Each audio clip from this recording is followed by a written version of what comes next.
Hello friends, ഇന്ന് നമുക്ക് ഒരു അടിപൊളി മാങ്ങാച്ചാർ ഉണ്ടാക്കിയാലോ? അപ്പോൾ അതിന് വേണ്ടി ഞാൻ കുറച്ച് മാങ്ങ ഇതുപോലെ കട്ട് ചെയ്ത് വെച്ചിട്ടുണ്ട്. ഇനി ഇതിലേക്ക് ആവശ്യമായ കുറച്ച് മുളക് പൊടി ഇട്ട് കൊടുക്കുക. ഇനി ഇതിലേക്ക് കുറച്ച് ഉപ്പ് കൂടെ ചേർത്ത് കൊടുക്കുകയാണ്. പിന്നെ വേണ്ടത് കുറച്ച് പഞ്ചസാരയാണ്. ഒരു 1/2 സ്പൂൺ പഞ്ചസാര ഇട്ട് കൊടുക്കുന്നുണ്ട്. ഇനി നമ്മൾ ഇതിലേക്ക് കുറച്ച് വിനിഗർ കൂടെ ചേർത്ത് കൊടുക്കുകയാണ്. എന്നിട്ടിത് നന്നായിട്ടൊന്ന് മിക്സ് ചെയ്തെടുക്കാം. ഇത് ഒരു 5 മിനിറ്റിന് ശേഷം നമുക്ക് താളിച്ചെടുക്കാം.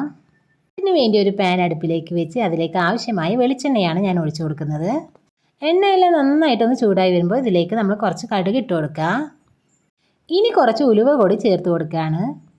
ഉലുവയുടെ കളറൊക്കെ ഒന്ന് മാറി തുടങ്ങുമ്പോൾ ഇനി ഇതിലേക്ക് ചേർത്ത് കൊടുക്കുന്നത് കുറച്ച് വറ്റൽമുളകും കറിവേപ്പില കൂടിയാണ്. ഇനി ഇത് നന്നായിട്ടൊന്ന് മിക്സ് ചെയ്തെടുക്കാം. മുളകിൻ്റെ കളറൊക്കെ ഒന്ന് മാറി തുടങ്ങുമ്പോൾ നമുക്ക് ഫ്ലെയിം ഒന്ന് ഓഫ് ചെയ്യാം. ഇനി നമുക്ക് മാറ്റി വെച്ചിരിക്കുന്ന മാങ്ങ കൂടി ചേർത്തിട്ട് ഇത് നന്നായിട്ടൊന്ന് മിക്സ് ചെയ്തെടുക്കാം. ഇപ്പം നമ്മുടെ മാങ്ങാച്ചാറ് റെഡി ആയിട്ടുണ്ട്. അപ്പോൾ എല്ലാവരും ഒന്ന് ട്രൈ ചെയ്ത് നോക്കുക. ഇന്നത്തെ എൻ്റെ വീഡിയോ ഇഷ്ടമെങ്കിൽ ലൈക്ക് ചെയ്യാനും ഷെയർ ചെയ്യാനും മറക്കല്ലേ. അടുത്തത് നല്ലൊരു വീഡിയോ ആയിട്ട് വരാം. ബായ്.